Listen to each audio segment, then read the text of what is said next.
Olá pessoal, nesse videocast eu vou estar falando sobre os cadastros básicos do Agrogen. Esse é, na verdade, um dos primeiros passos para customizar o Agrogen para aquela espécie de trabalho, aquela instituição, aquele programa de melhoramento. Então, algumas informações, a gente inicia todo o Agrogen colocando informações aqui nesses cadastros básicos, em tipos de ensaio, tipo de hemoplasma, tipo de genótipo, municípios mencionados no Agrogen, os locais, por exemplo, uma estação experimental ou uma dada fazenda, os delineamentos estatísticos, os delineamentos genéticos, a espécie ou as espécies, se for mais de uma, que vão ser acumuladas na mesma base de dados, as variáveis usadas, por exemplo, peso de semente úmidas em cacau, número de vagens no feijão, ou sei lá, uma nota para doença, resistência à doença. Essas variáveis precisam ser previamente cadastradas para serem usadas no Agrogen. Formulário virtual, com esse cadastro aqui, permite que a gente crie vários formulários que são típicos da coleta de dados no programa de melhoramento. Por exemplo, se eu tenho um formulário para coleta de dados de vigor em cacau, eu vou lá e crio um formulário usando variáveis já pré-cadastradas, e esse formulário fica sempre lá com um nome específico. Toda vez que eu precisar digitar dados diretamente via o Agrogen, eu uso esse formulário virtual. Certamente que o Agrogen tem outras formas de entrada de dados, via importação de arquivos Excel, importação de coletores de dados, importação do Agroform que a gente está desenvolvendo para celulares, né? Então, essa é uma das formas de entrada. O cadastro de usuário é basicamente onde a gente informa ou cadastra um novo usuário dando um login e senha para ele. E além disso, como já dito em outros vídeos, ao cadastrar um usuário eu posso customizar o nível de acesso que esse usuário vai ter a diferentes áreas do Agrogen. Por exemplo, um estudante ele pode digitar dados que ele coletou no trabalho dele de pesquisa, mas ele não pode, por exemplo, entrar numa área do Agrogen e apagar um germoplasma ou editar um germoplasma. Então, isso tudo é customizado aqui nesse cadastro de usuários. Contato, além de todos os usuários, além disso um contato, mas também tem contatos que são pessoas que, por exemplo, contribuem com o programa de melhoramento. Tem vários produtores que são parceiros e tal, mas que ele não tem acesso ao Agrogen, ele não vai ver ou entrar dados. Mas nós temos informações de endereço, essas coisas dele, então é importante que esteja aqui para auxiliar essa busca lá. E aqui é uns parâmetros de customização do sistema.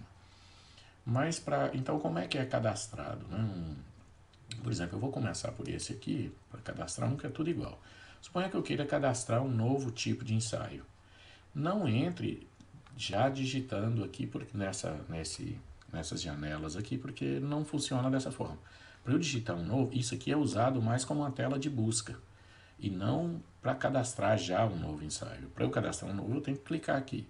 Para editar, eu edito aqui, excluir aqui e buscar o que eu já tenho cadastrado aí sim aqui, certo?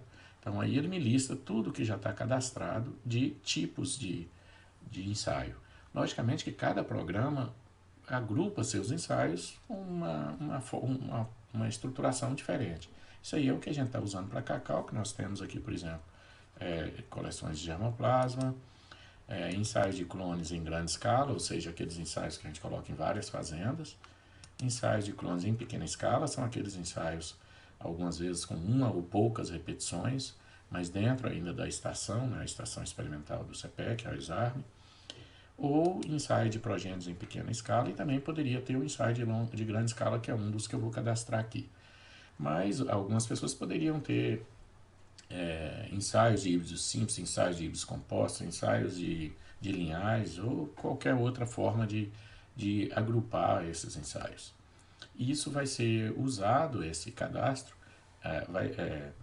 quando eu estiver cadastrando um dado ensaio, eu vou me referir a que tipo de genótipo está sendo usado naquele ensaio. Então, para cadastrar um novo ensaio, eu posso... e buscar também, só para aproveitando que eu estou nessa tela, eu poderia, se tiver um número muito grande, eu posso só colocar, por exemplo, todos que têm EC, a palavra EC no código aqui. ele vai me buscar, só vai me deixar ali aqueles que tem SCGE, CPE, então aí por diante. Então essa tela aqui ela é muito, e se eu apertar com ela vazia, ela lista tudo. Mas para eu cadastrar um novo ensaio, eu vou cadastrar aqui, eu já tenho um ensaio de progênitos em pequena escala, mas eu não tenho o cadastro desse tipo de ensaio, que é um ensaio que com progênitos, mas em grande escala, ou seja, um ensaio com progênitos em várias fazendas. Então eu venho aqui, eu coloco como novo ensaio de progênitos em grande escala, coloco um código e descrevo para ensaio de progênitos em grande escala. E salvo aqui.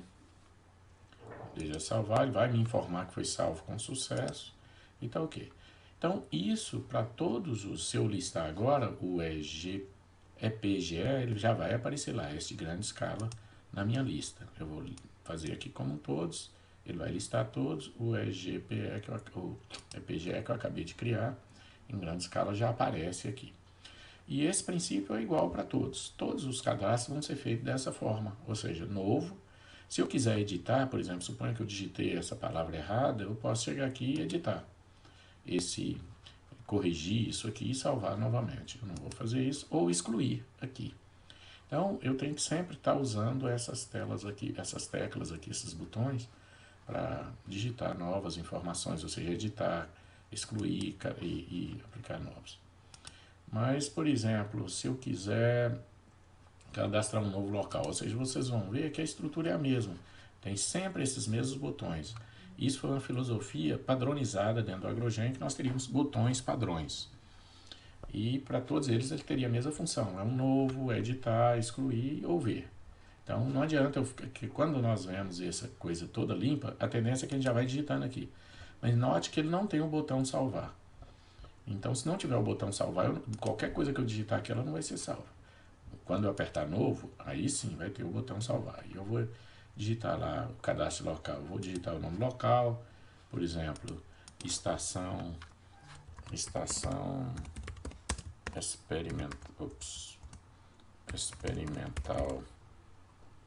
experimental, por exemplo, Gileno Amado. ESGAN, no caso dessa placa. Então, aí qual município que está, já tem uma lista de municípios aqui listados, né, que a gente pode escolher, mas eles podem ser cadastrados também ou carregados na base. E a instituição, que às vezes foi montada numa estação experimental de um colaborador, por exemplo, da Embrapa, ou de uma universidade, ou da CEPLAC, ou de qualquer outra instituição parceira, ou aqui o nome do produtor, no caso de ser uma, por exemplo, suponha que eu estou cadastrando aqui a fazenda Sempre Viva. Aí eu posso chegar aqui, ao invés da instituição, basicamente eu coloco o nome do produtor do proprietário daquela fazenda e salvo. E aí essa nova apareceria lá. Então os cadastros são, em princípio, feitos todos desta forma. Um que varia um pouco, que é um pouquinho diferente, o formulário virtual eu vou dedicar um vídeo somente a ele, porque ele tem um pouco mais de complexidade. Mas, por exemplo, o usuário, eu vou cadastrar um novo, eu já tenho que colocar um login para aquela pessoa, suponha José, eu vou pôr uma senha para José, 123, por exemplo, 123, o nome de José, né? Então, sei lá, José da Silva, e eu salvo isso. Quando eu faço esse salvar, ele já me informa, tem uma duplicata na chave primária, José, ou seja, eu não posso ter esse login com José, eu vou chamar José23 e salvar.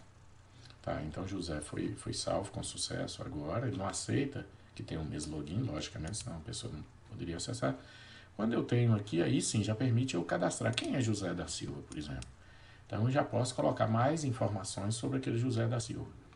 Por exemplo, a categoria, se ele é um pesquisador, um professor, um pós-graduando, um técnico, um produtor, apoio ou outro qualquer, de qual instituições permite que a gente coloque, cadastre aqui também outros parceiros que também contribuem com o programa de melhoramento, número de matrícula quando for o caso, telefones de contato, endereço, e-mail e daí por diante, e salvo aquela informação. Também, quando eu cadastro essa pessoa nova, né, que eu vou sair aqui para mostrar esse aspecto, só vou listar aqui, permite que eu agora, esse José da Silva, por exemplo, qual foi o que eu cadastrei aqui, permite agora que eu delimite a qual nível de acesso ele vai ter na base de dados, as diferentes áreas do Agrogen. Por exemplo, ele pode alterar contato ou ele só pode consultar aquele José. Ele pode incluir contatos ou não pode. Se eu apertar aqui, ele poderia incluir contatos. Ele pode alterar algum contato, ele pode excluir contatos e daí por diante. Ou seja, aqui tudo que eu apertar aqui, eu estou autorizando aquela pessoa a fazer aquele tipo de alteração ou consulta. Por exemplo, ele pode alterar pode consultar delineamentos estatísticos? Claro que pode. Ele pode incluir, assim ou não, dependendo daquela pessoa, do que você quer dar de nível de acesso àquela pessoa. Então, na hora que eu salvar isso aqui, aquela pessoa terá só aqueles acessos que eu dei para ele, né? Ele pode criar uma nova variável? Não pode. Ele pode incluir variáveis ou só consultar, ele pode alterar, excluir, daí por diante. Ou seja, isso aqui é justamente para marcar isso. Isso é personalizado, ou seja, cada usuário eu tenho que definir isso. Ou deixar tudo aberto aí que ele tem acesso a nada na realidade, ou tem acesso a tudo, você marca tudo aqui também e salva, ele automaticamente já vai delimitar aquilo para aquele usuário, né? Mas é isso, é só o uso é que vai dar treinamento, né, para isso, né, e as dúvidas vão surgir à medida que forem sendo usados. Muito obrigado.